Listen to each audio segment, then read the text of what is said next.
1857। बैरकपुर की 34वीं Bengal native infantry के हथियार खाने में काम करने वाले खलासी ने एक ब्राह्मण सिपाही से पानी पिलाने के लिए कहा। सिपाही ने नीची जाति का कहकर अपना लोटा देने से मना कर दिया।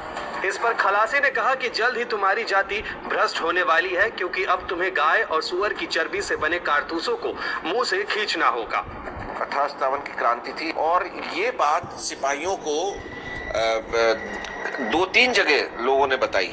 ये बात मेरठ में भी उठी थी, किंतु उससे पहले जनवरी में ये बात जनवरी और मार्च के बीच में बंगाल में भी 1-2 जगह उठी।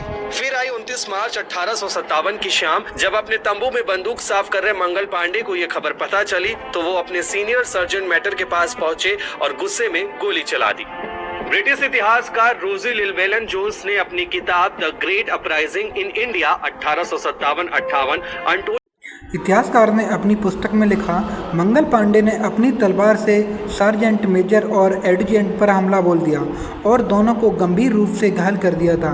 इस दौरान सिर्फ एक हिंदुस्तानी अधिकारी शेख पलटू ने आकर सैन्य अधिकारियों का बचाव करने की कोशिश की और पांडे से वार नहीं करने को कहा, लेकिन पांडे ने पलटू पर भी वार कर दिया था। आह्वान किया कि आओ, मैं आगे आ गया हूं, तुम मेरे साथ लड़ने चलो, किंतु उनके साथ सिपाही नहीं आए और वहां क्षेत्रीय नागरिक भी उस क्रांति में जुड़े नहीं, जिससे वो अकेले तो लड़ते रहे 2 घंटे तक। उसके बाद किंतु वो घायल हुए और 8 अप्रैल को उनको फांसी दे दी गई। मेरठ में जो क्रांति शुरू हुई है उसमें अंतर यह हुआ है कि सिपाहियों ने आरंभ तो की, किंतु यहाँ के नागरिक और आसपास के क्षेत्रीय लोग फौरन ही क्रांति में जुड़ गए, जिससे क्रांति ने अपना एक विशाल रूप ले लिया और 2 साल तक ये क्रांति पूरे भारतीय महाद्वीप में चलती रही। मंगल पांडे के जीवन का अंत भारत में स्वतंत्रता संग्राम की लड़ाई का आरंभ बना। कानपुर, लखनऊ, बरेली, झांसी, ग्वालियर, आरा, पटना जैसी जगहों पर सिपाहियों ने विरोध शुरू कर दिया। सिपाहियों ने नई कॉर्ट्रिज से गोली के इस्तेमाल से मना कर दिया। जब 1857 की विद्रोह की ज्वाला उत्पन्न हो गई थी, तभी फिर बहुत से लोग इसमें आगे आ गए थे। बेगम हजरत महल लखनऊ में आगे आ चुकी थी और कुंवर सिंह, ये नाना साहब और रानी लक्ष्मीबाई भी आगे आ चुकी थी।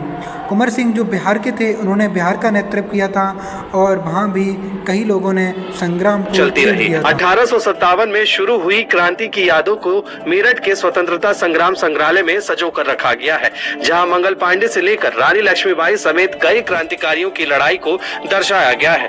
दैनिक भास्कर